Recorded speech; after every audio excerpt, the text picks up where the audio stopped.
नमस्कार नमस्कार, मेरा नाम है राजीव कुमार बजाज यानी आर के बी और मैं हूं उस वक्त एडवोकेट प्रदीप नाम्बियर जी के साथ। प्रदीप जी नमस्कार। नमस्कार सर, नमस्कार। और प्रदीप जी और मैं कहाँ हैं? नेशन नाउ पर। और नेशन नाउ हमेशा हमेशा आपके साथ और हमेशा ही आपके साथ रहेगा। आप सब लोगों को जय हिंद, जय महाराष्ट्र, जय भवानी, जय शिवाजी, वंदे मातरम। भारत माता की जय, जय Hind. And to all our viewers in China, konnichiwa. To all our viewers in Japan, to all our viewers in China, ni hao. Sorry, my apology. As you know, I'm not a Chinese speaker. I know only a few words in Chinese, so my apologies. And to our viewers in Japan, konnichiwa, please. Abaria Kochambo to our viewers in East Africa, South Africa, the continent of Africa, wherever they speak Swahili. And Pradeep ji, I must give you some good news. You know, in China, they've actually started to watch our show very, very carefully. Yes. I think they must be using a Google Translator to do that because I don't think, unless they already know Hindi, because you never know with the Chinese. And the other thing is, they are all very happy at the fact. By the way, the kind of response we are getting is that आखिर में हिंदुस्तान को शायद अकल आ गई है, ऐसा बोल रहे हैं चाइनीज। मैं आपको बोल रहा हूँ ये सबके लिए कि उनको मालूम है कि आखिर में आपको अपने पड़ोस के साथ बना के रखनी पड़ेगी, जैसे चाइना के साथ। चाइना के साथ आप बना के रखिए, जो बॉर्डर का इशू है वो तो रिजॉल्व हो ही जाएगा, कभी ना कभी तो होगा ही। आगे पीछे करते करते करते करते कभी ना कभी रिजॉल्व हो जाएगा, ऐसी कोई बात नहीं है।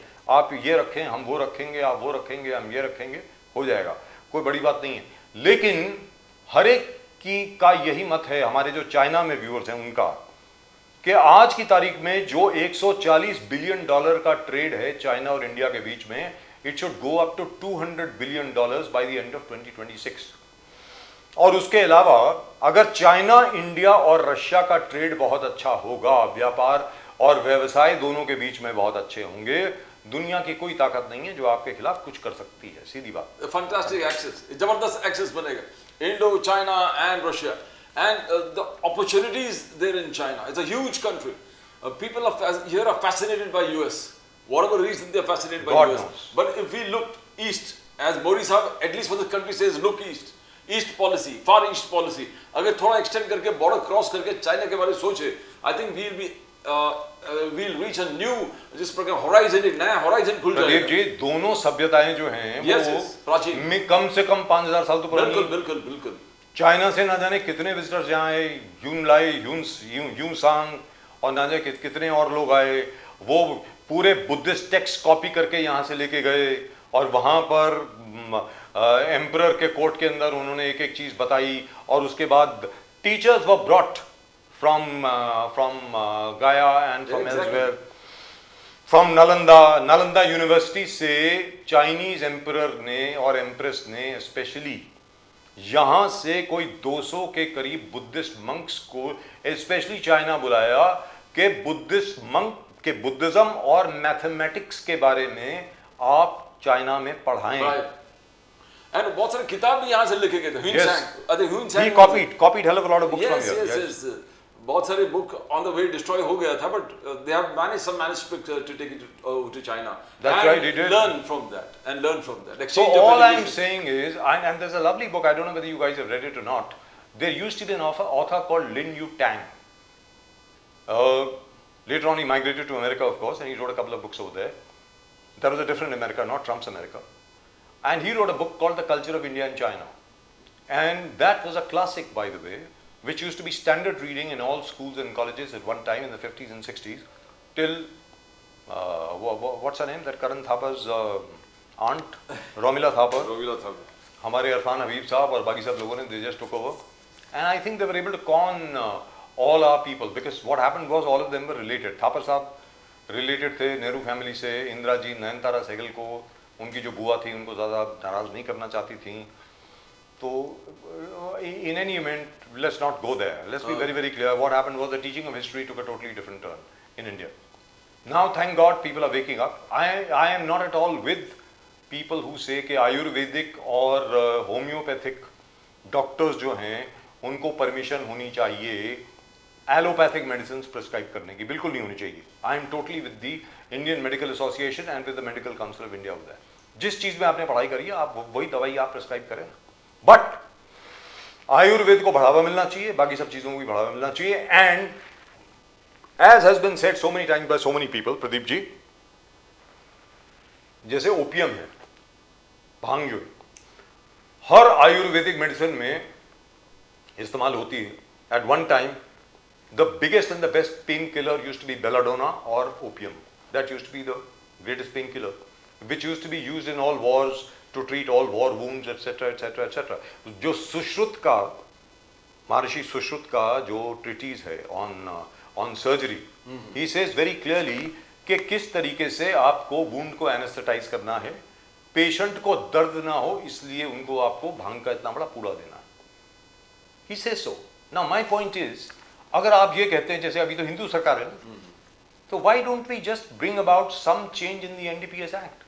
सर काशी में होली के आसपास और उसके शिवरात्रि के आसपास तो वैसे भी लाइसेंस मिलता है सर भांग का. But I think now they are some licensed drug goers. They allow them, and it is completely monitored in every section. While growing, it's monitored. When it comes to laboratories, monitored.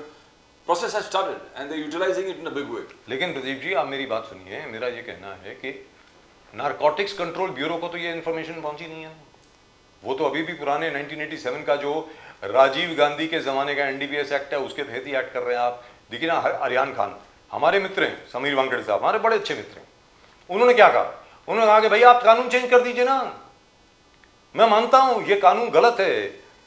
अरे भैया, जो आदमी use कर रहा है, as Amit Shah ji himself said in parliament, he needs de addiction, he does not need to be punished. सीधी सादी बात है. Our sympathies, that's what he said. Our sympathies are with the consumers. They need rehabilitation. They need treatment. They need to be counseled out of this. And on the floor of the house, he has said that. What happened was, very frankly speaking, Pradeep ji, and we must say this, we blindly followed the West in the first 4-5 decades of after independence. उससे क्या हुआ कि हमारा जो खुद का जो सब कुछ था वो हम लोग भूल गए. मेरा ये कहना है, हमारा खुद का जो कल्चर था, हमारे खुद के जो हिस्ट्री थी, वो सब हम भूल गए. तो अभी जा करके अवेयरनेस आ रही है. But what ever it is, and I am a big fan of Shahrukh Khan. I have not seen, you have seen the Bads of Bollywood, yes, otherwise called Bastards of Bollywood. I have not seen it, but I have been told it's quite well made, and this boy is a very, very talented this particular director. thing even I didn't like. It may be well made, but the way he tried to ridicule the integrity of an officer, that was wrong. It should never happen. It shouldn't have. You can't show your There I agree with you. There I agree. Finger and There I choke out of. There I agree. Bollywood is not all. ऐसा है साहब के You have to set an example. Aryan Khan साहब और शाहरुख खान साहब जो बड़े powerful हैं अभी, they should not misuse their power. ऐसा होता है जब पावर मिसयूज होती है ना, तो फिर वो हाथ से चली जाती है. Let me tell you very frankly, नहीं करना चाहिए. सीधी सादी बात है. Let's be very, very. But in any event, we've got a great show tonight. That's what I think, and we've got very, very good guests indeed. Let's go straight across to our guests. आप सब लोगों को, अरे all our guests are here. क्या बात है? BNK, seeing you after a long, long time. How are you, BNK? All well, sir. You well? You okay? Absolutely BNK, fine. Thank you. BNK, let me tell you this. This is for our viewers. BN Kumar साहब वरिष्ठ पत्रकार हैं, मेरे बहुत पुराने साथी हैं, प्रदीप जी के भी बहुत पुराने साथी हैं हमारे. He just suffered a tragedy in his house. और जिस तरीके से आपने उसको ओवरकम किया है, hats off to you यार. I am really and truly amazed, BNK. Sir, you know, life must go on. Life must sir go ऐसा on. है, अगर मेरे साथ अगर ऐसा हो जाता ना, मैं तो सच बोल रहा हूँ, मेरा तो नर्वस ब्रेकडाउन हो जाता. I would have become suicidal. Let me tell you very. Chaudhary साहब भी बहुत दिनों के बाद दिख रहे हैं. हाँ, शकील चौधरी साहब बड़े हैंडसम दिख रहे हैं. शकील चौधरी साहब क्या उसमें क्या ब्यूटी पार्लर से आ रहे हैं? वो मसाज करा के, फेशियल मसाज वगैरह सब कुछ करा के लग रहा है बड़ा. और जवान दिख रहे हैं. सबसे बड़ी बात है कि 20 साल यंगर दिख रहे हैं. Either he's got a new girlfriend or his wife has been very nice to him. One of the two things has happened. लग रहा है मेरे को ऐसा. एंड अविरल मलिक जी गाड़ी रोककर जिस प्रकार से गाड़ी में बैठकर हमको, नहीं, but doctor Malik is very, very impressive. Doctor Malik की जो नॉलेज है, स्पेशली फार्मिंग के बारे में, उत्तर प्रदेश के बारे में, उनकी खुद की जो रियाज जहाँ से उनकी है, बागपत से, माशाल्लाह जबरदस्त सर. and his fight जी, बहुत as you धन्यवाद. said last time, as his fight to see get Bharat Ratna for Satpal Malik. Yes. Satpal Malik ji उनके छोटे दादा थे. मैं ठीक बोल रहा हूँ? छोटे दादा हुजूर थे ना आपके, मतलब? जी बिल्कुल, दादाजी थे. दादाजी मतलब छोटे दादा ना, चाचा मतलब ग्रैंड अंकल. आपके पिताजी नहीं, दादाजी वो मतलब दादाजी चाचा वो अलग हो जाते हैं. चाचा तो आपके दादाजी के छोटे भाई थे, मतलब? Is that correct? हाँ जी, दादाजी थे. दादाजी खुद थे. Okay, wonderful. तो you are now fighting to get the Bharat Ratna for Satyapal Malik sahab. बस लेकिन सत्यपाल मलिक साहब ने जो काम किया है ना, और बाय द वे उनकी वाइफ ने भी जो काम किया है, वो लोग भूल जाते हैं। जो सत्यपाल मलिक जी की जो वाइफ है, लोग शायद भूल जाते हैं। I don't know whether you know this, BNK और शकील चौधरी साहब, आपको मालूम नहीं है। आपको मालूम है दिल्ली में, perhaps I don't know how this will sound, जो अलग अलग you know monkeys in Delhi, they were a big menace at one time. So Satyapal Malik ji की वाइफ जो है, उनका नाम भी सत्यपाल ही है। वो उन्होंने एक एक बंदर को कैटेगराइज किया, क्लासिफाई किया, आइडेंटिफाई किया। अलग अलग मंकीज के जो ट्रुप्स होते हैं, जो आपस में लड़ते हैं, उनको पूरा का पूरा उनका ब्यौरा बनाया, पूरी डायरेक्टरी बनाई। और उसके बाद उन्होंने एक पूरा पेपर बनाया कि आपको शायद मालूम नहीं है, एक जमाने में नॉर्थ ब्लॉक में जहां पर होम मिनिस्ट्री और फाइनेंस मिनिस्ट्री है, साउथ ब्लॉक में जहां पे प्राइम मिनिस्टर्स ऑफिस और डिफेंस मिनिस्ट्री है, ये बंदर वहां अंदर घुस जाते थे और तबाही मचा देते थे साहब, पेपर फेंक देते थे। इट इज सत भाभी who had actually done this. आपकी तो दादी हुई, हमारे लिए तो भाभी हैं। She did a wonderful job, she worked with everybody. क्योंकि सजेशन पहले क्या होता था, एनडीएमसी को बोल दो, मार दो, का मारना नहीं है। किस तरीके से सारे मंकीज को क्लासिफाई करके उनको कहां भेजना है, फिर आखिर में बहुत को रिज के आसपास रिहेबिलिटेट किया गया। दिल्ली का जो रिज है, बहुत जो ट्रुप्स हैं, एटलीस्ट 2 ट्रुप्स जो हैं वो आज हनुमान मंदिर के आसपास है। दिल्ली का जो अपना कनॉट प्लेस वाला जो हनुमान मंदिर है उसके आसपास हैं। कई जो हैं जहां पे बलबन का जहां मकबरा है वहां पर है। तो she is done a wonderful job, we must not forget her and I am very impressed with her. Doctor Aviral Malik, you come from a great family, let me tell you very very frankly. जी बहुत धन्यवाद। जबरदस्त, आपकी family की जो contribution है वो बहुत जबरदस्त है, मानना पड़ेगा। शकील चौधरी साहब, मैं आपके पास सकता हूं। पहले चौधरी साहब आप ये बताएं, 2 चीजें हैं। नंबर 1, एसआईआर खत्म हुआ, अब जाकर के पूरी वोटर्स लिस्ट आ गई है सर, और उसमें कोई कितने 67 लाख के करीब जो हैं वो वोटर्स नहीं हैं। और उसके अलावा जो मेथोडोलॉजी इस्तेमाल की गई स्पेशली पोस्टल बैलेट्स वगैरह वगैरह के लिए, मैंने सुना है उससे कांग्रेस और आरजेडी बहुत खुश है, बीजेपी ना खुश है, ये सुनने में आया है शकील चौधरी साहब। तो you won a major victory there. और दूसरी चीज मैं पूछना चाहूंगा, जो आपका सीडब्ल्यूसी का जो सेशन हुआ था वहां पे आपने गाजा के ऊपर एक रेजोल्यूशन पास किया है सर। अब गाजा के ऊपर आपको रेजोल्यूशन पास करने की क्या आवश्यकता पड़ गई? अब भारतीय जनता पार्टी की तरफ से आपके ऊपर एक आरोप लग रहा है कि आप तुष्टीकरण कर रहे हैं, अपीजमेंट पॉलिटिक्स कर रहे हैं। गाजा से हमारा क्या लेना देना भाई? Why do we have to pass a resolution on Gaza? क्या सीडब्ल्यूसी ने पहले बांग्लादेश के जो हिंदूज हैं उनके ऊपर जो अत्याचार हो रहे थे बांग्लादेश में, क्या आपने उसके ऊपर कभी रेजोल्यूशन पास किया? पाकिस्तान में जो हिंदू और सिख हैं उनके साथ जो होता है हर रोज, क्या आपने उस पर रेजोल्यूशन पास किया? जो अफगानिस्तान में आज की तारीख में जो लास्ट सिख फैमिली थी वो भी उठ के चली गई है वहां से, जो लास्ट सिख गुरुद्वारा था ना काबुल के पास, वो भाई देवे हम देवर आवर रिलेटिव्स, हम लोग उनके रिश्तेदार थे, वो भी अब उठ के आ गए हैं, पंजाब आ गए हैं, वो भी आ गए हैं वापस सब लोग। उनके बारे में आज तक कभी आपने नहीं कहा। तो ये गाजा के बारे में सर रेजोल्यूशन पास करने की क्या आवश्यकता पड़ गई? शकील चौधरी साहब पहले आप बताएं प्लीज। और इसके पहले कि आप शुरू करें, आप सर इसके पहले कि आप शुरू करें, आप सब लोगों को नौमी की बहुत बहुत बहुत बहुत बधाई। कल दशहरा है, आज नौमी है, मतलब भस्मासुर का क्या क्या है, नहीं होगा, महिषासुर का वध होने वाला है, बस हो गया है जहां तक मैं जानता हूं, और कल रावण वध है। जी अब आप बोलें शकील चौधरी साहब, प्लीज प्लीज गो अहेड। आप सबको नमस्कार। पैनल पे सभी साथियों को रामनवमी की हार्दिक शुभकामनाएं, आपको, आपके पूरे संस्थान को। आपका सवाल था कि सीडब्ल्यूसी मीटिंग में गाजा को लेके जो जी बात हुई उस पे आपने सवाल किया। देखिए,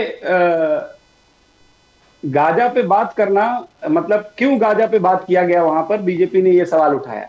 मानवता पे बात करना कहीं भी हो, किसी भी जगह पे हो, गाजा हो या बांग्लादेश हो, अफगानिस्तान हो, कहीं भी अगर मानवता पे त्राही हो रही है, मानवता को शर्मसार किया जा रहा है, जिस तरह वहां पर आप देख रहे हैं किस तरह से पिछले 2 सालों में किस तरह से वहां पर लोगों को मारा गया है, बच्चों को मारा गया, औरतों को मारा गया, एक सनकी टाइप का कुछ लोगों के कुछ, मैं देखिए उसमें हमास का क्या रोल था या इजराइल का क्या रोल था, वो क्या नाम, उस पर कुछ बात करने की और कुछ छुपा नहीं है, सबको पता है। मगर एक सनक पे जिस तरह से इजराइल के प्राइम मिनिस्टर ने एक सनक के तरीके से पूरे गाजा के क्या नाम लोगों को, अस्पतालों पे, पत्रकारों पे किस तरह से वहां पर एक एक लंबा एक उत्पाद मचाया है, लोगों की जानें ली हैं, उस पे अगर बात करना, आप मुझे बताइए मानवता पे बात करना कहां से ये इसमें रोकथाम की बात है? ये सिर्फ और सिर्फ उस मानवता को समर्थन के लिए क्या नाम ये आवाज उठाई गई थी, जिससे दुनिया में कहीं भी कुछ गलत हो रहा हो तो कांग्रेस उसके खिलाफ आवाज उठाती है। और अभी आप देखिए जिस तरह से ट्रंप ने जो रेजुलेशन लाया गाजा को लेकर, उसमें सम्माननीय मोदी जी ने भी उसका समर्थन किया है जी। तो इसमें तो कुछ भी कहीं गलत हो रहा हो तो उस पर बात करना, यही मानवता है, यही मानवता का सबसे बड़ा धर्म। शकील चौधरी साहब, अभी आपका, हाँ चौधरी साहब, जी सर, आरएसएस का 100 साल 100 ईयर्स सेंटिनरी मोदी साहब ने तारीफ किया। मोदी साहब ने कहा आरएसएस का बैकबोन है, जो फ्रीडम स्ट्रगल में उन्होंने कहा आरएसएस के लोग भी अरेस्ट हुए, और आगे जाके कहा कि सबसे बड़ा एनजीओ पूरे दुनिया का आरएसएस है। तारीफ पे तारीफ मोदी जी कर रहे हैं, मगर कांग्रेस आलोचना कर रहा है। कांग्रेस कह रहे हैं कि नहीं, ब्रिटिशों के साथ था, नॉट पैट्रियट्स, ये क्या जरूरत है? सब जानते हैं कि how do you see that? Congress का इस तरफ आलोचना करना क्या ठीक है? नहीं, बिल्कुल सही कहा। वो एक एनजीओ है 100 साल का, वो तो तारीफ करेंगे ही करेंगे, क्योंकि उसी एनजीओ का एक बायलॉज है, उसी एनजीओ का एक रूल्स है कि 75 साल के बाद वहां पर क्या नाम रिटायरमेंट लेना है। अब उसी एनजीओ के क्या नाम वो सिफारिश में और तारीफ कर वो अपनी कुर्सी बचाए रखना चाहते हैं, तो वो तो तारीफ करेंगे। और मोदी जी जिस तरह से आरएसएस के ही एक राजनीतिक विंग है भाजपा, तो वो तो लाजमी है, वो जुड़ा हुआ वो एक दूसरे से करेंगे, मगर हम नहीं करेंगे, क्योंकि हम उनको उनका आईना दिखाएंगे। क्योंकि आरएसएस के जो पिछले आजादी से पहले से लेकर और अब तक के जो कुकर्म है, हम उस कुकर्म को बताएंगे, हम वो तारीफ नहीं करेंगे जो भी आरएसएस ने किया है। इसी आरएसएस को सरदार वल्लभ भाई पटेल भारत के पहले गृह मंत्री ने बैन लगाया था और उस पर तमाम तरह की क्या नाम बातें की थी, और लेटर लिखा था कि हम तुमको माफ नहीं कर सकते हैं। ये हालात थे क्योंकि राष्ट्रपिता महात्मा गांधी जी के मर्डर में आरएसएस का हाथ आया था, तमाम तरह के इस तरह के आरोप और प्रत्यारोप लगे थे। तो मोदी जी का तारीफ करने का उनका तो एक फॉर्मेट है कि वो अपने पूरे उस एक संगठन को खुश करना चाहते हैं जिससे कि उनकी कुर्सी बची रहे, मगर हम तो सच बताएंगे और सच का वो आईना बताएंगे जो पिछले 100 सालों से नफरत और घृणा की राजनीति करती हुई आरएसएस आ रही है। और आरएसएस को सिर्फ एक एनजीओ कह देना ये कोई बहुत उचित बात नहीं है, वो पूरी फुल फ्लैश में राजनीति करती है। उसका बीजेपी एक राजनीतिक संगठन है और वो राजनीति करती है और अपने सारे मंशा को बीजेपी के जरिए पूरा करती है। तो मैं आपसे एक सवाल पूछता हूं सर, आरएसएस के ऊपर ही, राष्ट्रीय स्वयंसेवक संघ के ऊपर ही, शकील चौधरी साहब। जी सर।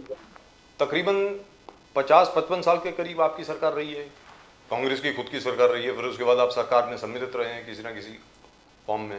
आप ये बताएं सर कि आरएसएस के जो अकाउंट्स हैं वो आज तक कभी ऑडिट नहीं हुए, they are not in the public domain. किसी को मालूम नहीं है कि आरएसएस को एक्चुअली कितना चंदा आता है, कितना नहीं आता, क्या होता है, क्या नहीं होता है। It is the largest organisation. मैं आपसे जानना चाहता हूँ, क्या आप लोगों की ये जिम्मेवारी नहीं बनती थी कि आप आरएसएस को with in the audit limit लेकर के आए किसी भी तरीके से? कांग्रेस की जिम्मेवारी बनती थी ना। आप इसके ऊपर सो गए, आप लोगों ने कुछ नहीं किया कि आज की तारीख में जैसे सोनम वांगचुक साहब है, सोनम वांगचुक साहब की एक छोटी सी संस्था है, उसमें पता नहीं कितने करोड़ का या क्या 1 करोड़ का, 1.5 करोड़ का, 50 करोड़ का, पता नहीं कितने का, उन्होंने कहा कि एफसीआरए लिमिट क्रॉस कर दी वगैरह वगैरह, तो उनको अरेस्ट कर दिया गया एनएसए के तहत। अब आरएसएस के पास वास्तविकता में कितना पैसा आ रहा है कहां से आ रहा है किसी को मालूम नहीं। सर ये तो अब आपका दायित्व बनता था ना, आप लोग सो गए इसको लेकर के। शकील चौधरी साहब बताएं। नहीं, बात आपकी सही है, वो नहीं हुआ है, उसको भविष्य में किया जाएगा। और जिस तरह आपने सोनम जी की बात की, वो पूरी दुनिया में आज जिस तरह से उनको अरेस्ट कर लिया गया, एनएसए जैसे गंभीर धाराओं में अरेस्ट करके उनको हटा दिया गया, उनकी मांग क्या थी? बीजेपी और आरएसएस का एक साजिश, एक प्लानिंग ही चलता है कि जो देश हित में, जो आम जनमानस की बात कर रहा हो, उसकी जबान अगर उनके हित में हो, उनके पक्ष में हो, उनको पसंदीदा हो, यानी उनको जो पसंद अगर वो बात कर रहा हो, तब तो उनको कोई दिक्कत नहीं, मगर अगर उनके अगेंस्ट हो, आम जनमानस की बात हो, जो उनके सिद्धांतों के विपरीत हो, अगर उस पर कोई आवाज उठाता है तो उसको जेल में डालने का काम इनका रहता है। छोटे, वो आपने जो कहा कि बहुत छोटा सा लेन देन है, वो मैंने भी देखा, वो 54 लाख का कुछ का लेन देन है, और वो भी एक ऐसा ऐसा ट्रांजैक्शन है जिसको बाकायदा पूरी तरह से उन्होंने ईमानदारी से रखा है सामने। मगर नहीं, क्योंकि सरकार को जिस तरह से लद्दाख में हुआ है, जो वहां के लोगों की मांग थी, जिस तरह से वहां पर एक पूरी तरह से व्यवस्थित डेमोक्रेसी लाने की जो उनकी मांग थी, उस मांग को जिस तरह से हमारे गृह मंत्री जी ने मिलकर उनको कहा था, आश्वासन दिया था, उसी को आगे बढ़ाने के लिए उन्होंने मांग किया। अब जब मांग में ये लोगों को उस मांग को नहीं पूरा करना है तो सिंपल है, उनका मुंह बंद कर दो, उनको जेल में डाल दो, यही ये करते आए हैं। जी, let me go across to Aviral Malik साहब। डॉक्टर मलिक, आप ये बताएं सर कि बिहार में एसआईआर कंप्लीट हो गया, अब वो voters list, final voters list भी आ गई है, अब तो किसी को, मुझे लगता है अब तो किसी को कोई कंप्लेंट नहीं होनी चाहिए, क्या समझते हैं सर आप, अविरल मलिक साहब? एक तरीके से डेमोक्रेसी का, और जहां तक पर्टिकुलरली बिहार का विषय और एसआईआर का विषय, मैं समझता हूं ये बिल्कुल स्पष्ट है। और रही बात आपत्ति की, तो आपत्ति कौन लोग करते हैं, वो अपना राजनीतिक रोटियां सेकने के लिए करते हैं, राजनीतिक हित साधने के लिए करते हैं। एक तरीके से वही लोग करते हैं जो ईवीएम को खराब बता रहे थे और सुप्रीम कोर्ट के डिसीजन से जो एक्सपोज हुए थे, उसके बाद वो एसआईआर और वोट चोरी की बात करने लगे, जिसके पीछे कोई लॉजिक, कोई तथ्य नहीं था, और वोट चोरी में कोई तथ्य शामिल नहीं है। इसीलिए ये लोग supreme court of India approach नहीं किए, अन्यथा सुप्रीम कोर्ट ऑफ इंडिया चले गए होते, ये जुडिशरी को अप्रोच कर लिए होते, लेकिन इन्हें कोर्ट नहीं जाना है, क्योंकि सबूत, फैक्ट्स नहीं है, तथ्य नहीं है, लॉजिक इनके पास नहीं है। अगर सबूत होते, अगर फैक्ट्स होते, अगर तथ्य होते, तो ये कोर्ट एक तरीके से चले गए होते। अब रही बात एक तरीके से स्पष्टता की, मैं समझता हूँ बिल्कुल स्पष्ट है, और सबको स्पष्ट मालूम है, वोट चोरी का सवाल ही उत्पन्न नहीं होता। इस देश की डेमोक्रेसी के ऊपर से विश्वास को उठाने का प्रयास करना, विश्वास को हटाना, और जनता के विश्वास किस प्रकार से डगमगाए इस देश के लोकतंत्र में से, इसकी मैं समझता हूँ ये चिंता करते हैं। और कुछ ऐसे लोग हैं जिनकी एक तरीके से एक टूल किट है कि भाई इस देश के वोटरों को अपमानित करो, इस देश के वोटरों के ऊपर सवाल खड़े करो, इस देश के वोटर का उसके मताधिकार का अपमान करो, और उसके साथ साथ इस देश के नागरिक का चुनाव पे से भरोसा उठा दो, कहकर कि भाई ये वोट चोरी हो रही है, कहकर कि यहाँ लोकतंत्र नहीं है। वो कुछ लोग हैं जो लोकतंत्र से भरोसा उठाने का प्रयास करते हैं, संविधान से भरोसा उठवाने का प्रयास करते हैं, लेकिन इस देश की जनता पूर्ण रूप से संविधान के आधार पर चलने वाली जनता है। इस देश का प्रत्येक नागरिक संविधान के कानून के आधार पर निश्चित रूप से चल रहा है, और मैं समझता हूँ ये पूर्ण रूप से स्पष्ट है, सबके मध्य में है, जनता के मध्य में है। ये सब गड़बड़ियां कब आई सबको मालूम है। 2014 में जैसे ही बीजेपी जीती तो इन्हें लगा कि भाई क्या करें, तो कह दिया ईवीएम खराब है, राज्य दर राज्य हारने लगे तो कह दिया ईवीएम खराब है। सुप्रीम कोर्ट ने इन्हें मुंहतोड़ जवाब दिया अपने एक तरीके से लैंडमार्क डिसीजंस के माध्यम से, तो उसके बाद ये शांत हुए। तो फिर अभी इन्होंने देखा एसआईआर हो रहा है, इन्होंने तुरंत इस मुद्दे को पकड़ लिया और इन्होंने कहा कि वोट चोरी हो रही। मैं समझता हूँ ये अनैतिक विषय है, और इस बात को उठाना मैं समझता हूँ पूर्ण रूप से इनके लिए गलत है। Doctor Malik, doctor Aviral Malik ji, RSS 100 years centenary, जिस प्रकार से जयराम रमेश आलोचना कर रहे हैं, जिस प्रकार पवन खेरा आलोचना कर रहे हैं, महाराष्ट्र में हर्षवर्धन सतपाल जी उन्होंने आलोचना, कांग्रेस के यहाँ के प्रदेश अध्यक्ष है, उन्होंने कहा रावण है, 10 सर वाले रावण है, और अलग अलग आलोचना इस प्रकार से करना, anti democratic, anti constitution, anti religion, ऐसे चार्जेस जब लग रहा है आरएसएस का, तो आपको क्या लगता है 100 साल का इतिहास में प्रश्न लगा रहे हैं? How do you see that doctor Malik? जी नहीं, देखिए जहां तक विषय एक तरीके से राष्ट्रीय स्वयंसेवक संघ का, तो राष्ट्रीय स्वयंसेवक संघ पूर्ण रूप से देश को समर्पित राष्ट्रवादी संगठन है। और रही बात राष्ट्रीय स्वयंसेवक संघ के इतिहास की, तो संघ का इतिहास बिल्कुल स्पष्ट है, सबके मध्य में है कि किस तरीके से राष्ट्रीय स्वयंसेवक संघ के द्वारा स्पष्ट रूप से देश की चिंता की गई, देश हित की चिंता की गई। और अगर इतिहास के रूप में विस्तृत रूप से चर्चा कर ली जाए तो मैं समझता हूँ बहुत अच्छा रहेगा उस विषय में, लेकिन मैं 1 मिनट में सारा स्पष्ट कर देता हूँ प्रमुख पॉइंट्स के साथ। चाहे वो इस देश में कभी आपत्ति की बात हो, विपत्ति की बात हो, समस्या की बात हो, युद्ध की बात हो, हर जगह संघ का निष्ठावान स्वयंसेवक सामने खड़ा नजर आया। चाहे वो बात एक तरीके से 1962 की हो, 1971 के युद्ध की हो, 1965 के युद्ध की हो, या एक तरीके से वो 1999 के कारगिल वार की हो, या एक तरीके से कोरोना काल की वो बात हो, या फिर भूकंप के विषय की हो, कहीं भूकंप आए तो सबसे पहले संघ का स्वयंसेवक, कहीं सुनामी बाढ़ आ जाए तो संघ का स्वयंसेवक सामने खड़ा मिलता है। तो मैं समझता हूँ ये बिल्कुल स्पष्ट है और धरातल पे चीजें नजर आ रही हैं। और उसके बावजूद भी अगर ये सारी चीजें देख के भी कोई आरोप लगाए तो मैं समझता हूँ हास्यास्पद है। और अगर संघ का इतिहास मालूम नहीं है तो सुबह उठे, अपने अलार्म लगाएं, 4 बजे उठें और उसके बाद 6 बजे 7 बजे उस हिसाब से शाखा लगती है, शाखा जाए, 1 घंटा देखें वहां, इन्हें सब मालूम पड़ जाएगा संघ की व्यवस्था का। और उसके साथ साथ एक और चीज कर ले, अगर घर बैठे संघ को जानना है, मोदी जी द्वारा लिखित एक पुस्तक है ज्योतिपुंज, मैं तो निवेदन करूंगा ज्योतिपुंज पुस्तक खरीदें और आज ही ऑनलाइन डिमांड करके उसको ऑर्डर करके पढ़ लें, तो सारी इनके सवालों का हल हो जाएगा कि संघ के डॉक्टर प्रचारक का मलिक, जीवन कैसे होता है जी जी और जी, संघ का प्रचारक डॉक्टर साइकिल से मलिक घूम एक घूम और के सवाल। सामाजिक समरसता का भाव किस तरीके से लाता है और समाज में एक सूत्र, समाज को एक सूत्र में पिरोता है और जातिवाद समाप्त करने की चिंता करता है। संघ का प्रचारक अपने आप अभाव में रहता है लेकिन समाज के एक तरीके से जागरूकता की चिंता करता है। और डॉक्टर दिए मलिक, की तरह है संघ का स्वयंसेवक और प्रचारक, वो अपने आप, वो दिए की लौ की तरह अपने आप को जला लेगा लेकिन समाज में एक तरीके से डॉक्टर अविरल मैं मलिक, सोचता हूं ज्योति सर, जाए इसकी वो चिंता करता है। सर क्या है कि महाराष्ट्र में आप लाड़की बहन योजना लेकर के आए जिसमें 1,500 रुपए हर एक महिला के, बिलो पॉवर्टी लाइन की जो हर एक महिला थी उसके बैंक अकाउंट में आपने डाले। जी, बिहार में आप मुख्यमंत्री रोजगार योजना लेकर के आए हैं जिसमें बहुत महिलाओं के बैंक अकाउंट में 10,000 रुपए आपने डाले हैं। तो आप वोट खरीद रहे हैं क्या सर? नहीं देखिए, हम किसी रूप में वोट नहीं खरीद रहे हैं। हमारा तो स्पष्ट मानना है कि भाई महिलाओं की सुरक्षा हो, महिलाओं का हित सर्वोपरि हो, नारी सशक्तिकरण हो। अगर हम बेटी बचाओ बेटी पढ़ाओ अभियान चलाते हैं तो अब कोई आरोप लगाए कि हम वोट खरीद रहे हैं या इस तरीके से कर रहे हैं, मैं समझता हूं कोई इसमें तथ्य नहीं है। और विपक्ष के आरोप बहुत ही हास्यास्पद हैं और विपक्ष लगातार उसी साहस के साथ आरोप लगाता है, ये भी एक आश्चर्यजनक सर बात है। इतने साल से आपकी बार-बार सरकार ये है, आज एक्सपोज तक तो होते कभी हैं, किया बार-बार नहीं। हार जाते हैं, फिर उसी उत्साह के साथ आते हैं।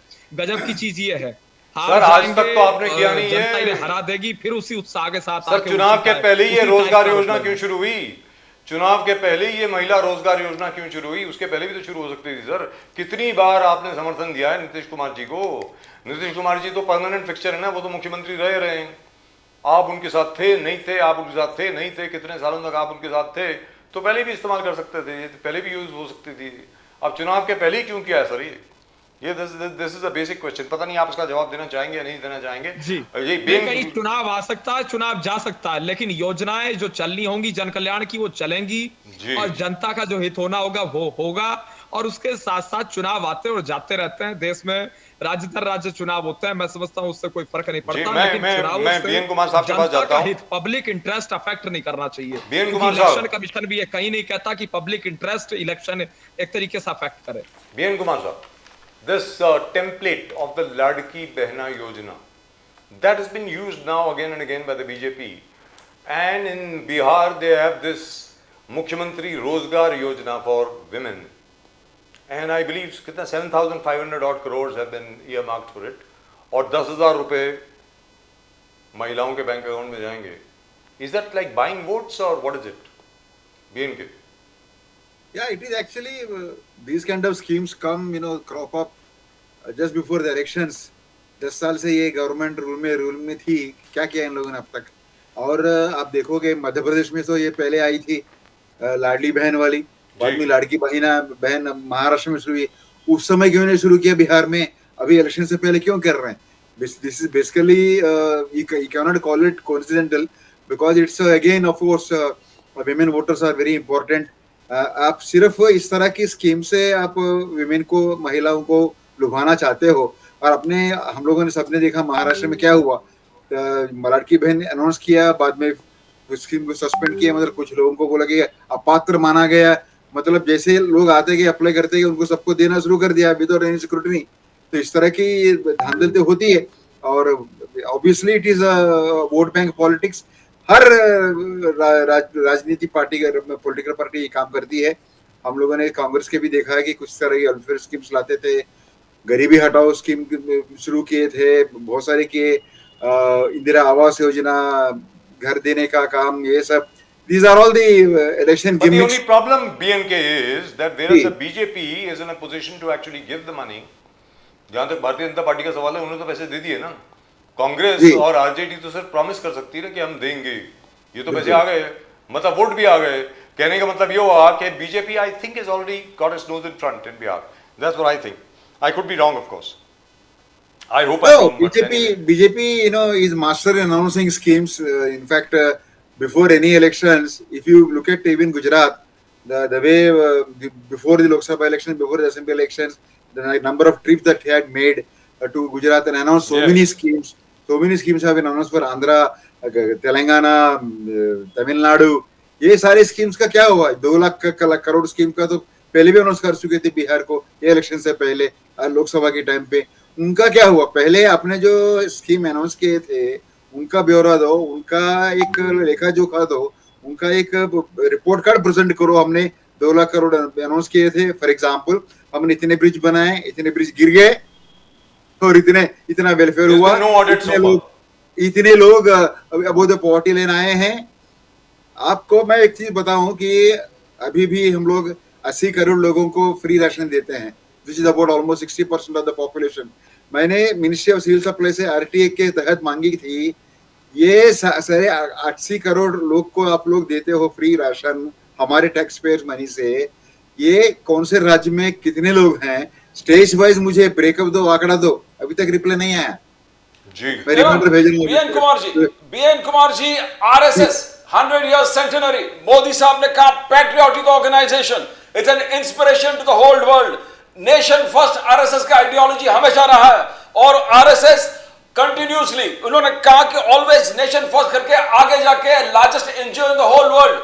तो हाउ डू यू सी, इतना तारीफ करने के बाद कांग्रेस का आलोचना? आपने आरएसएस को फंक्शनिंग देखे, you been a journalist, how does the Congress allegations about RSS being unpatriotic, RSS promoting religious divide in the country, कैसे, how do you see these charges and how do you see RSS for yourself? See, RSS का role in the freedom struggle is crystal clear. It is there in the history that you cannot alter it by arguing, by blaming Nehru, by blaming anybody for that.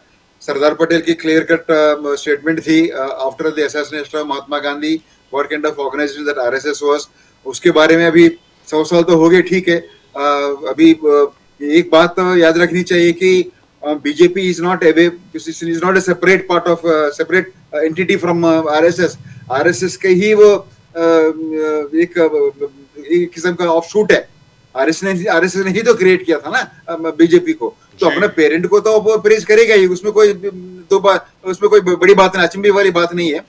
रही mister Modi की latest stand जो है, आपको एक चीज ध्यान में रखना चाहिए, सारे दर्शकों को भी, चुनाव आ रहे हैं और चुनाव में आरएसएस की जो लॉजिस्टिक्स है, इनफैक्ट मैं सराहना करता हूँ इस चीज के बारे में आरएसएस को कि बहुत ही प्लान नियोजित तरीके से आरएसएस ने पिछले 15-20 साल में अपना ऑर्गेनाइजेशन को बिल्डअप किया, अपने कार्डर को बिल्डअप किया और इलेक्शन में ये बिल्कुल काम आते हैं। और लोकसभा इलेक्शन में ये थोड़ा सुस्त हो गए थे, मतलब पीछे हट गए थे, उससे हम ज्यादा काम नहीं किए, बाद में रियलाइज किया। आप देखोगे ना महाराष्ट्र में आरएसएस ने एकदम एकजुट होकर एक सॉलिड सपोर्ट दिया। Even the candidates whom the BJP itself say they don't deserve to be or MLAs, ऐसे लोगों को उन्होंने सपोर्ट किया क्योंकि once ticket has been given, you have to go by that. RSS has solidly supported them, which is why they have won the way they have won the elections. That's right. So, अभी भी बिहार में आपके elections आ रहे हैं, असम में भी आएंगे थोड़े दिन में। आरएसएस के सपोर्ट की बहुत जरूरत है, तो प्रेस करने में कोई बड़ी बात नहीं है, वो तो अपना पेरेंट को थैंक यू डैड बोल रहा है। Right, so let me go across to Shakeel Chaudhary. Shakeel Chaudhary साहब, जहाँ तक के बिहार का प्रश्न है, ये जो 10,000 रुपए हर एक के बैंक अकाउंट में जो आ गए हैं, बहुत लोगों के बैंक अकाउंट में जो आ गए हैं, इसका मुकाबला आप लोग कैसे करेंगे? क्योंकि महाराष्ट्र में तो हम लोगों ने देख लिया, लाड़की बहन योजना जैसी ही यहाँ पे अनाउंस की गई, सर यहाँ तो क्लीन स्वीप हो गई, क्योंकि money in the bank equals votes. Bank में पैसे मतलब वोट। बोलिए सर। शकील चौधरी साहब, सर आप जरा वो अनम्यूट करिए ना। जी बोलिए। ये एक तरह से ऑटो का खरीद फरोख्त है। आप मुझे बताइए, पिछले 20 साल से गवर्नमेंट रूल कर रही है, नीतीश जी वहां पर सरकार चला रहे हैं, आज तक उनको महिलाओं की फिक्र नहीं हुई। देखिए, महिलाओं को कोई भी योजना लाए उससे हमें कोई दिक्कत नहीं, हमें दिक्कत सिर्फ उस समय से है जो जिस तरह से चुनाव, आप पता है कभी भी चुनाव की घोषणा हो सकती है, आगामी हफ्ते में हो सकती है, 2-5 दिन में हो सकती है। उस दौरान आप देख रहे महाराष्ट्र में लोकसभा का इलेक्शन किस तरह हुआ था। इनको पता था कि इनका चारों तरफ से सुपड़ा साफ है, मगर इन्होंने एक तो वोट चोरी, अभी हमारे एक साथी मलिक साहब ने जो वोट चोरी का कहा था, मैं उनको जवाब दे दूं। मलिक साहब, सिंपल है वोट चोरी का, जो जिस तरह से ईवीएम पे भी जिस तरह से हमने आरोप उठाया था, उस पे हम लोग कायम हैं। अभी भी ईवीएम हर जगह व्यवस्थित तरीके से काम नहीं करती हैं। मैं ये नहीं कह रहा हूं कि पूरा ईवीएम सिस्टम ही खराब है, मगर ईवीएम में कहीं ना कहीं गड़बड़ियां आती हैं। दूसरा, जिस तरह से सम्माननीय राहुल गांधी जी ने बेंगलोर के प्रकरण को आपके सामने, दुनिया के सामने लाया, उसमें से सिंपल है कि वहां पर सीआईडी ने 18 बार नोटिफिकेशन चुनाव आयोग को जारी किया कि कौन लोग हैं जो रात में 4 बजे उठ के वोट कटिंग के लिए एप्लीकेशन कर रहे हैं और वो वोट कट भी जा रहे हैं। उनका आईपो 100 मोबाइल नंबर इस्तेमाल हो रहे हैं, उनका लोकेशन, उनका आईपी एड्रेस, ये सब प्रोवाइड अगर नहीं होता है तो ये वोट चोरी का आरोप लगता रहेगा। अभी आपने देखा कि बिहार में एसआईआर के नाम पे किस तरह से क्या नाम आम जनमानस को वहां परेशान किया गया। मुझे एक बात बताइए, जिस तरह से अभी आपने आंकड़े आपके सामने आए होंगे, राजीव जी आपके सामने आंकड़े आए होंगे, आपको पता है 7 करोड़ 42 लाख लोगों को इन लोगों ने फाइनल वोटर लिस्ट में लाया। अभी ये इनका फाइनल नहीं है, अभी भी ये आपत्ति को ले रहे हैं। चलिए, ये बहुत अच्छी बात है, ये स्वीकार्य है कि आपत्ति को ले रहे हैं। मगर मुझे एक बात बताइए, 1 तारीख को यही चुनाव आयोग, आप कहते हैं ना कि चुनाव आयोग पूरा निष्पक्ष है, मैं मलिक साहब आपसे पूछना चाहता हूं और पैनल में बैठे सभी जिम्मेदार और क्या नाम ज्ञानेश्वर लोगों से मेरा सवाल है कि यही चुनाव आयोग ने लिखित में हल्फनामा दिया था 1 सितंबर को कि सिर्फ 16 लाख लोगों का एप्लीकेशन आया है और 21,53,000 लोगों को नए वोटर में जोड़ दिया गया। वो कौन है? वो फॉर्म 6 से आए हैं, उनकी उम्र क्या है? और आपने जिस तरह से कहा था कि ये मात्र 16 लाख 16.5 लाख लोगों का एप्लीकेशन आया, तो ये 21 लाख कहां से आ गए? आपने ये भी कहा था कि 2 तारीख के बाद का एप्लीकेशन को हम लेंगे, एप्लीकेशन लेंगे, मगर हम शामिल नहीं करेंगे, मगर आपने शामिल किया और आपकी जो फाइनल सूची आई है उसमें 21 लाख लोगों को आपने ऐड किया। दूसरी चीज ये है, उसमें कौन लोग हैं जो आधार के जरिए ऐड होकर आए हैं? मेरे ये कुछ सवाल हैं जिनके जवाब चाहिए और मैं उम्मीद कर रहा था कि ये जो जिस तरह से चुनाव आयोग जब लफाजी करना होता था, फिल्मों के डायलॉग मारने होते थे तो प्रेस कॉन्फ्रेंस करता है, और जब जरूरत थी कि यहां चुनाव आयोग को प्रेस कॉन्फ्रेंस करके आप लोगों के, आप पत्रकारों के सवाल, विपक्ष के सवाल, सारे सवालों को क्लियर करना था, तब चुनाव आयोग ने इस पे कोई भी जवाब नहीं दिया। जवाब सिर्फ ये चाहिए था चुनाव आयोग से कि जिस तरह से इसमें किए गए, हमारे अभी तो हम लोग अभी भी हमारी पूरी वोटर लिस्ट डाउनलोड नहीं हुई है। डाउनलोड इतना टफ वोटर लिस्ट है कि उसको डाउनलोड करना और उसकी समीक्षा करने में समय लगेगा। 2-4 दिन में हम अपने और सवाल आपके सामने रखेंगे।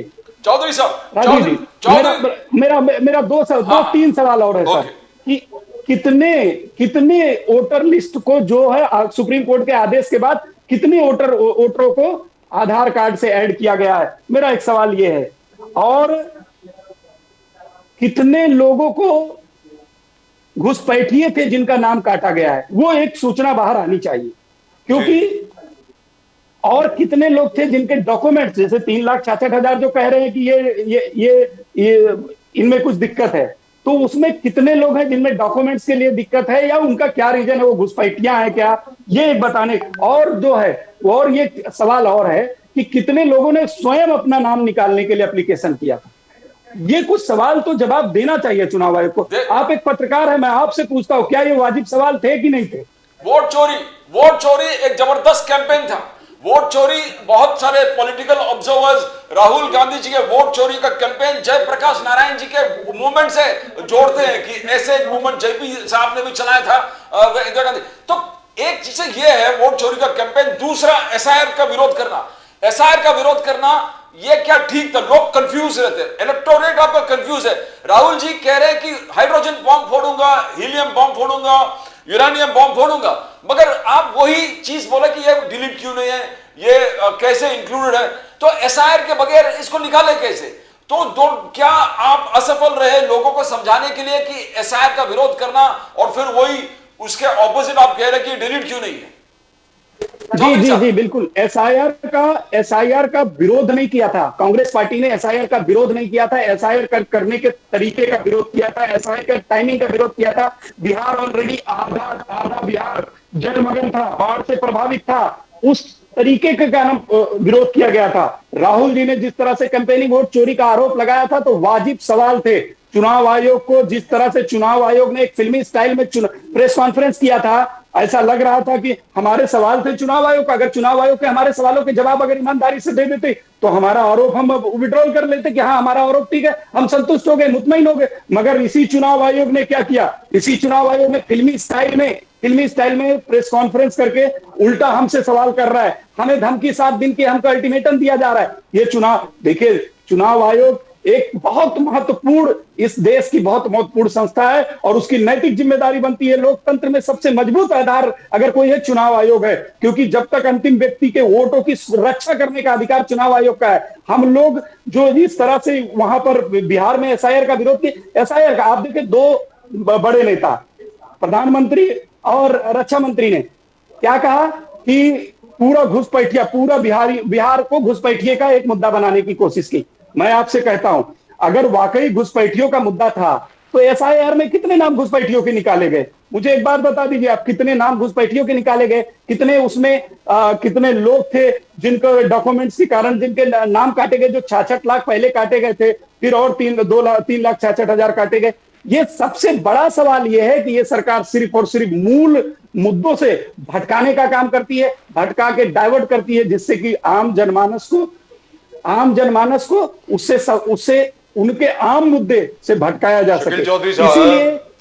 इसीलिए नहीं, मेरी एक सवाल, और मैं एक बात और अपना कहना चाहूंगा, उसको शामिल कर दे लीजिएगा। मैं आपको एक बहुत ही लाजवाब आंकड़ा बताता हूं। जिस तरह से आरोप लगा कि ऑब्जेक्शंस के कितने नामों का, 1,80,200 लोगों का ऑब्जेक्शन लिस्ट में डाला गया पिछले हफ्ते में। उसका एक सर्वे किया गया, उसका हम लोगों ने क्या नाम उसकी पूरी समीक्षा किया। उसमें से 987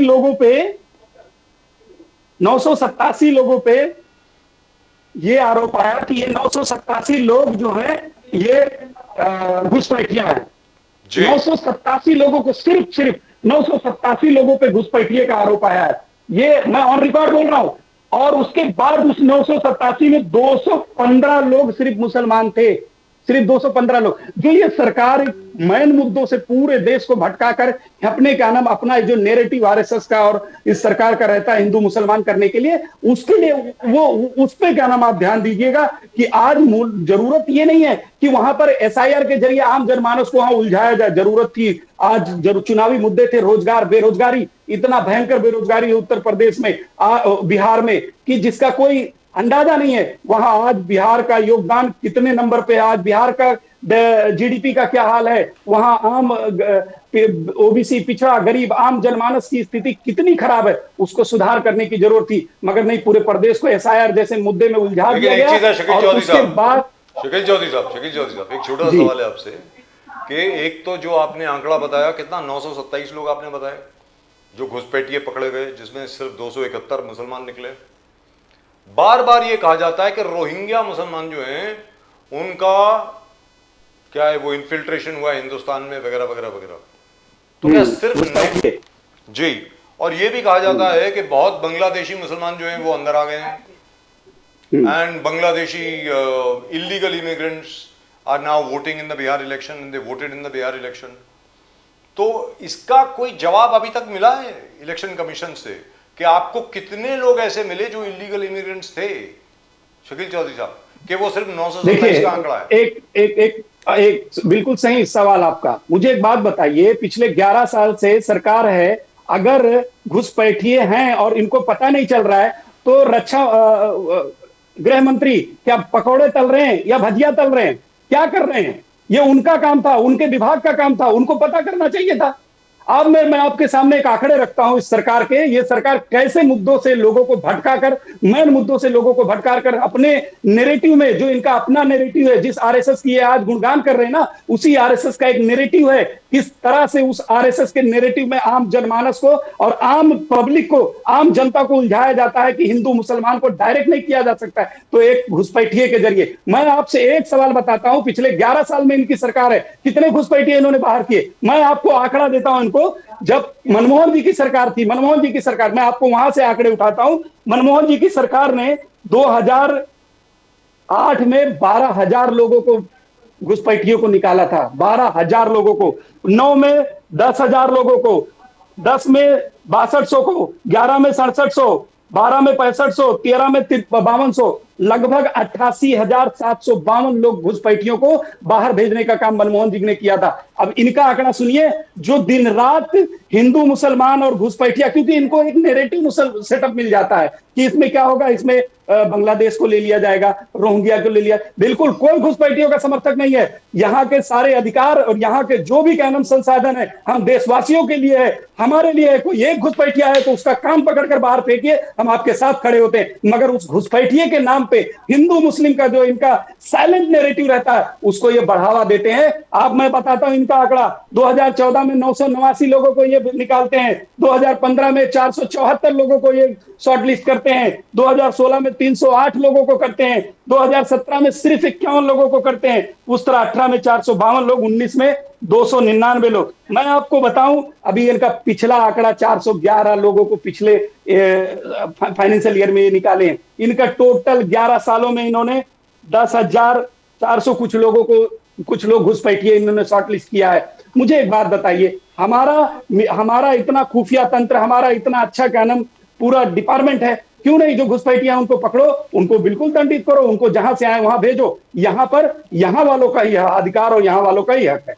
अच्छा ये बताएं शकील चौधरी साहब, एक और, चलिए ये तो बात हो गई घुसपैठियों की, क्योंकि वो तो सबको पहले ही मालूम था कि वो तो एक राजनीतिक शगुफ्ता है, वेरी फ्रैंकली स्पीकिंग, कि कौन घुसपैठी है। ये तो मैं पता नहीं कितने सालों से सुन रहा हूँ, बांग्लादेश से आ गए, इधर से आ गए, अब तो म्यांमार से आ गए, पता नहीं कहाँ से आ गए, और मिलते हैं नहीं कोई। मैं आपसे जानना चाहता हूं कि ये पॉलिटिकल सवाल है सर, बिहार में ये सुनने में आया कि नीतीश कुमार जी क्या आप लोगों से भी बात कर रहे हैं? क्या नीतीश बाबू दोबारा पलटी मारेंगे, इस तरफ आ जाएंगे क्या? कुछ है ऐसा? कुछ पूछ रहा हूं सर आपसे। अब ये सवाल भविष्य के गर्भ में है, इसकी परिकल्पना अभी मैं, सीनियर पत्रकार सर बैठे हैं, वो मुझसे बेहतर बता देंगे। बाकी इस पे जो बातें भविष्य के गर्भ में है उसकी परिकल्पना करना अभी बहुत जल्दबाजी होगी, इस पे मैं अपनी कोई प्रतिक्रिया नहीं देना चाहता। Right, BNK, what do you think in summation, what do you think is happening in terms of the fact that you look at what is happening in UP में बुलडोजर चढ़ा दिया गया, वो आई लव मोहम्मद के बैनर्स को लेकर के। हाँ, वो पूछ रहा था, एक second before I come to you, I ask Shakeel sahab, अगर आप माइंड ना करें तो, वो आई लव मोहम्मद के जो बैनर्स हैं उसको लेकर के FIR रजिस्टर हो गए, वो क्या है, वो कानपुर वगैरह के अंदर मतलब वो क्या है, वो बुलडोजर भी चढ़ गया, बरेली में बुलडोजर चल गया वगैरह वगैरह। आई लव मोहम्मद को लेकर के ऑब्जेक्शन क्या है? What is the problem? I don't understand. If somebody says I love Mohammed, rightfully speaking, even I have an objection to this. मेरा ऑब्जेक्शन क्या है? Very frankly, I love Mohammed को लेकर के मेरा ऑब्जेक्शन बहुत बड़ा है। You cannot say I love Muhammad, you have to say I love prophet Muhammad, PBUH, peace be upon him. मैं सल्लल्लाहु अलैहि वसल्लम से मोहब्बत करता हूं, आप ये लिख सकते हैं। I love Muhammad is wrong. If you are talking about the prophet, if you are talking about some other Mohammad, then is fine. Mohammad आपका नेबर है, you love him very much, fine, banner लेके खड़े हो जाइए, but you can't do that. पर anyway that is my objection. जैसे for example I love Krishna, Shri Krishna बोलना चाहिए, I love Shri Ram, I love Hanuman ji. जैसे आज नवरात्रि है, आज नवमी है, तो आप ये बोलेंगे जय माता दी या जय भवानी बोलेंगे आप, या जय भवानी मां बोलेंगे, आई लव मोहम्मद नहीं बोलेंगे। लेकिन फिर भी आपसे जानना चाहता हूं sir, what is the objection to I love Muhammad? I mean what is it? The BJP says कि this is part of the toolkit. George Soros आपकी जो टूल किट है उसका पार्ट है कि जो प्रॉफिट मोहम्मद का जो बर्थडे था ईद उल मिलाद उन नबी वाले दिन, उस दिन आप लोगों ने ये शुरू किया था, बहुत लोगों ने, और कांग्रेस इसके पीछे है। Is that correct? शकील साहब? ऐसा है, मैं भी इस बात का, वो कंट्रोवर्सी पे तो मैं बहुत कुछ नहीं करना चाहूंगा, मगर मैं भी कहूंगा आई लव मोहम्मद सल्लल्लाहु अलैहि वसल्लम। और जो वहां पर मौलाना ने जिस तरह से लोगों को बुलाया था, लोगों को एक ज्ञापन देने जाना था, कोई आंदोलन करने नहीं जाना था, मगर नहीं, वहां पर पुलिस ने उन एक नियत थे, नमाज पढ़कर निकले, नमाज मस्जिद से निकले, वो एक ग्रुप जा रहा था जिससे कि क्या नाम, उनको जाना था कि ज्ञापन देने जाना था। जो जानकारी मिली कि मौलाना ने जिस तरह से पहले एक कहा था कि हम लोगों को ज्ञापन देने जाना आई लव मोहम्मद के बैनर के साथ। जी देखिए, मैं आई लव मोहम्मद हो, आई लव महादेव हो, आई लव राम हो, जय श्री राम हो, सबके अपनी अपनी धारणा है, अपनी अपनी आस्था है, और जो अपने जिस धर्म की प्रैक्टिस करता है उसको अपने गॉड पे आस्था होती है, उस पे किसी को कोई आपत्ति नहीं होनी चाहिए। मगर इस सरकार को मुद्दे चाहिए, इस सरकार को एक मुद्दा चाहिए था जो बैठे बैठाए मिल गया। बताओ, लड़के पत्थरबाजी कर रहे थे, उपद्रवी थे, दंगाई थे, मीडिया ने दिन रात वही चलाया। क्यों?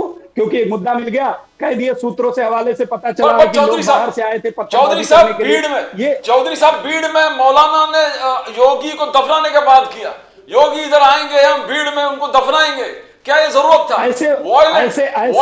ऐसे मौलानाओं की मैं मजम्मत करता हूं, विरोध करता हूं। ऐसा हमारे इस खूबसूरत लोकतंत्र में ऐसी भाषा की कोई स्थान नहीं है, कोई जगह नहीं है। हम अपने धर्म की, हमारा संविधान हमारे धर्म की मानने का अधिकार देता है। हम एक हाथ में कुरान और एक हाथ में संविधान लेकर चलते हैं, तो हमारे ना धर्म में कहीं किसी के इस तरह की बात का समर्थन करता है और ना ही हमारा संविधान इस बात की समर्थन करता है। मैं पूरे जिम्मेदारी के साथ आई लव मोहम्मद कहता भी हूं, और आई लव मोहम्मद और अपने क्या नाम धर्म के फॉलो करता हूं, और अपने धर्म की प्रैक्टिस पे मुझे गर्व है। मगर इसका मेरा धर्म ये नहीं सिखाता कि मैं किसी और के धर्म को बुरा भला कहूं। मगर क्या था, उत्तर प्रदेश में इस तरह का नैरेटिव के लिए एक मुद्दा चाहिए था, जो बैठे बैठाए मिल गए, मौलाना ने दे दिया, उन्होंने लपक लिया, और पूरी मीडिया ने उसको बाकायदा उठा के क्या नाम अब मुझे बताइए, 15-15, 16-16, 18-18 साल के बच्चे हैं वो, जिन पर मुकदमे लिखे जा रहे हैं, जिनको उठा के पुलिस बंद कर रही है, जिनको पुलिस मार रही है। अरे ऐसे खाली आई लव मोहम्मद लिखा जाने के कारण लोगों ने, पुलिस ने वहां पर परेशान किया। ये मुद्दा जानबूझकर पुलिस और वहां के शासन ने हवा दिया, जिसके चलते कुछ मौलानाओं ने भी उसमें थोड़ा हवा दिया, जिसके कारण ये मुद्दा एक ज्वलनशील हो गया। Right, so let me go across to Dr. Aviral Malik. Aviral Malik साहब has rejoined. बीच में I think he must have reached home, गाड़ी में से वो घर में आ गए होंगे। अविरल मलिक साहब, ये आई लव मोहम्मद का जो मसला है, ये बहुत तूल पकड़ गया है। सडनली लोग एक दूसरे को ब्लेम कर रहे हैं। बीजेपी आपको ब्लेम कर रही है कि आप लोगों ने ऐसा किया है, आपके लोग जो हैं वो कह रहे हैं कि ये तो टूल किट का हिस्सा है, जान करके किया जा रहा है, प्रोवोक करने के लिए। अब आप बताएं सर अविरल मलिक साहब, इस विषय के बारे में अगर आपके पास कोई जानकारी हो तो प्लीज। जी नहीं, देखिए, बिल्कुल स्पष्ट है टूल किट की जहां तक बात है, और जहां तक एक तरीके से आरोप का विषय है, मैं सोचता हूं आई लव मोहम्मद कहने में किसी रूप में कोई आपत्ति नहीं है। सब कहें, कोई समस्या नहीं, कोई दिक्कत नहीं, सब ये खूब डंक के चोट पे आई लव प्रॉफिट मोहम्मद कहें, कोई किसी को समस्या ही नहीं है। समस्या कहाँ है, समस्या किससे है, बात ये आती है, ये हिंदू और मुसलमान के नजरिए से इस विषय को मैं समझता हूं देखना भी नहीं चाहिए। ये देखना चाहिए अपराधी के दृष्टि से। अगर कोई सड़क रोकता है, अगर कोई पुलिस पे हमला करता है, तो अपराधी है, चाहे वो हिंदू है, चाहे मुसलमान है, चाहे सिख है, चाहे ईसाई है, चाहे जैन है, चाहे बौद्ध है, चाहे पारसी है, चाहे जाट है, गुर्जर है, राजपूत है, क्षत्रिय है, वैश्य है, ब्राह्मण है, कोई है, शिया है, सुन्नी है, इससे कोई फर्क नहीं पड़ता। वो अपराधी है, वो क्रिमिनल है, वो आरोपी है। जो पुलिस पे हमला करेगा वो आरोपी है, और ये बिल्कुल स्पष्ट है। जो सड़क को रोकता है वो एक तरीके से, या फिर वो किसी रूप में वो महसूस तक पब्लिक प्रॉपर्टी को डिस्ट्रॉय करने का कोई प्रयास करता है, तो आरोपी है वो मुसलमान नहीं है। ये कुछ लोग क्या करते हैं, कुछ लोग कहते हैं मुसलमान के साथ ये हुआ। मुसलमान बीच में लाना ही नहीं चाहिए, उसे कहना चाहिए इसने ये अपराध किया। संविधान की दृष्टि में वो व्यक्ति मुसलमान नहीं है, वो व्यक्ति आरोपी है। गजवाए की दृष्टि में, कोर्ट की दृष्टि में वो व्यक्ति योगी आदित्यनाथ जी है, ना कि मुसलमान है। योगी आदित्यनाथ जी कह रहे कि गजवाए हिंद इस देश में होने नहीं देंगे, इस मिट्टी में गजवाए हिंद होने नहीं देंगे, और गजवाए हिंद के जो नारा लगाते हैं सपने देख रहे हैं, उनको टिकट टू हेल। ये क्या गजवाए हिंद कहां से आ गया? टिकट टू हेल, नरक का टिकट दे देंगे योगी जी। बिल्कुल सही बात है, एकदम सही बात है। हम तो कह रहे हैं बिल्कुल बिल्कुल एकदम, बिल्कुल सही बात है। हम कह रहे हैं बटेंगे तो कटेंगे, एक रहेंगे तो नेक रहेंगे, हमने तो पहले ही कहा, और ये तो कॉन्स्टिट्यूशन ऑफ इंडिया कहता है। और हमने किसे कहा, किसके लिए कहा, ये किसी ने समझा ही नहीं।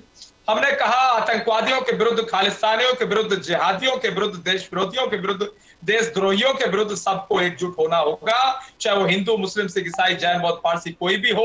सभी देश के नागरिकों को, सभी राष्ट्रभक्तों को, देशभक्तों को, संविधान प्रेमियों को, अंबेडकर जी के रास्ते पे चलने वालों को एकजुट होना होगा देशद्रोहियों के विरुद्ध। और निश्चित रूप से हमने आह्वान किया, हमने कहा सब देशभक्तों एकजुट हो जाओ, बटोगे तो कटोगे, एक रहोगे तो नेक रहोगे। बिल्कुल सही बात है।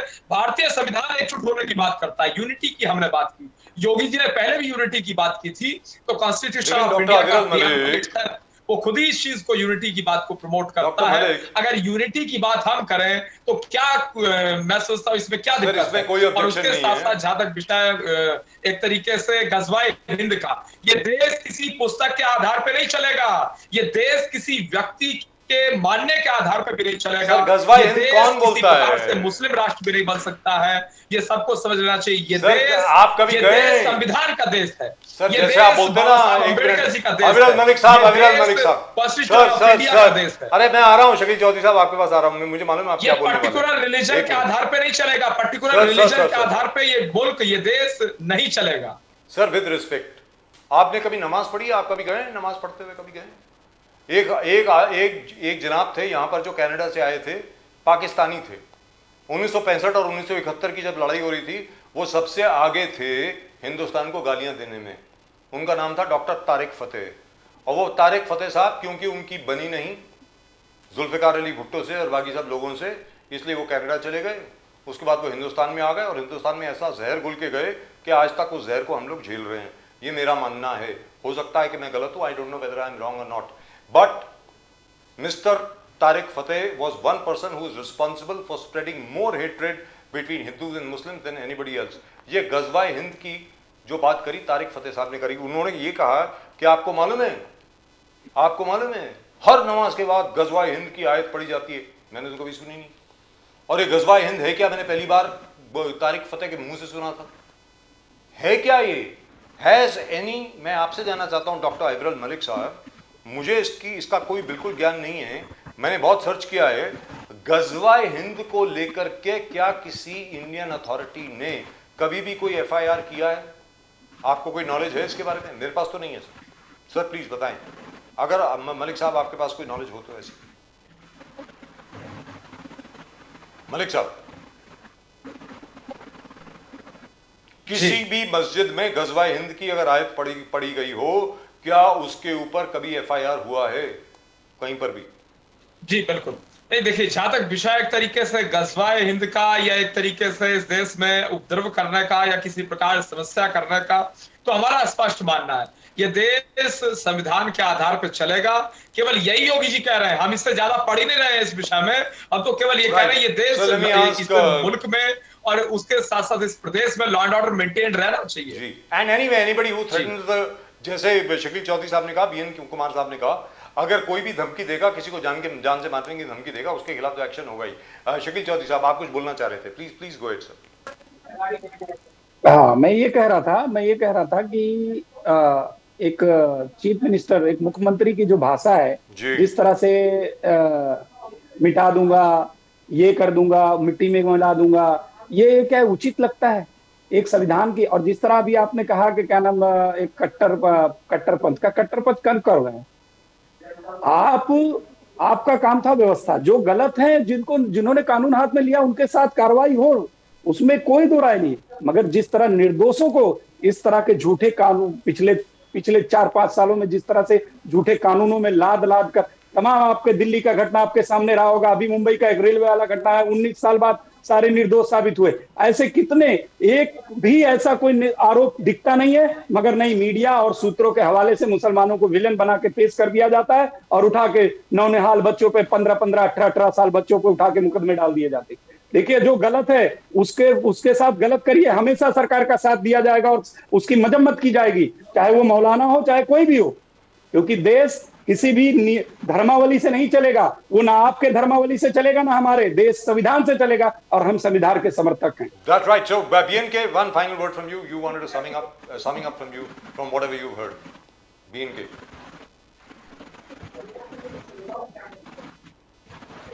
Final word on what? I couldn't hear you. Can you What is repeat the question? final word from you with regard to what's happening? I love Muhammad, the Ghazwa-e SIR, Ghazwa-e Hind. What the Sarkar hell is going Sajida. on? What is this that is going on? The RSS centenary. Please go ahead. जैसे आपने कहा वो आई love Mohammad नहीं बोलना चाहिए था, अगर बोलना चाहिए था आई लव प्रॉफिट। इसको जो बोलना है तो बोलने दीजिए, ये आजाद आजाद हिंदुस्तान है, इंडिपेंडेंट कंट्री है, इसको जो लोग करना है बोलने दीजिए। मैं बोलूंगा आई लव नहीं मुंबई, आप बोलोगे आई लव मुंबई, कोई बोलता है आई लव पवाई। ये सब these are all small things, don't take this things very seriously. But of course if it gives rise to law and order situation, अगर वो कहेगा कि मैं योगी जी को ये करूंगा वो करूंगा, और वो सामने से दूसरी आवाज आती है कि Rahul Gandhi should be shot in the chest, ये सारी चीजें डेमोक्रेसी में नहीं चलती। ये सारी चीजों की बिल्कुल अपोज करते हैं, और इसको should be nipped in the bud, उसको I तुरंत agree with you. पर Anyway, उसको gentlemen, very खत्म कर देनी चाहिए। Really grateful to all three of you for joining us. बहुत बहुत शुक्रिया आपका, और Thank you. कल की विजयदशमी की आप सब लोगों को बहुत बहुत शुभकामनाएं। जय Siya Ram. Thank you very much. Bharat माता की जय। जय हिंद। Thank you. जी बहुत बहुत धन्यवाद। Thank you. नमस्कार and stay safe. Thank you. Thank you very much. Well, that's just about it as far as tonight's show is concerned from both Pradeep ji and myself. हमारे सभी दर्शकों को आज रामनवमी की बहुत बहुत बहुत बहुत बहुत बहुत शुभकामनाएं, बहुत बधाई, और विजयदशमी की भी बहुत बहुत बहुत बहुत बधाई। Pradeep ji and I of course will be back. In the meantime, if you haven't subscribed to the channel, subscribe जरूर करें भाई चैनल को। The अगर आपने fastest subscribe नहीं growing किया है। channel of the nation. The fastest growing channel of the nation, Nation Now. Nation now. Remember the name, nation now. यहाँ पर हर एक को मौका दिया जाता है बोलने का। We don't stop anybody, let's be very clear. We don't yell at anybody, किसी के ऊपर हम लोग चिल्लाते नहीं हैं कि भैया तेरी हिम्मत कैसे हुई बोलने की। ये वैसा चैनल नहीं है। ये असल में पत्रकारिता का चैनल है, पत्रकारों का चैनल है, ये जर्नलिस्टिक चैनल है साहब। We don't yell at people, we don't try to suppress people. That's it, that's all we have got for you, and thank you very much for joining us. Please keep giving us your support. आप सब लोगों को नमस्कार। जय हिंद, जय महाराष्ट्र, जय भवानी, जय Shivaji, Vande Mataram. One day, Bharat. Bharat माता की जय। जय हिंद। Jai Hind.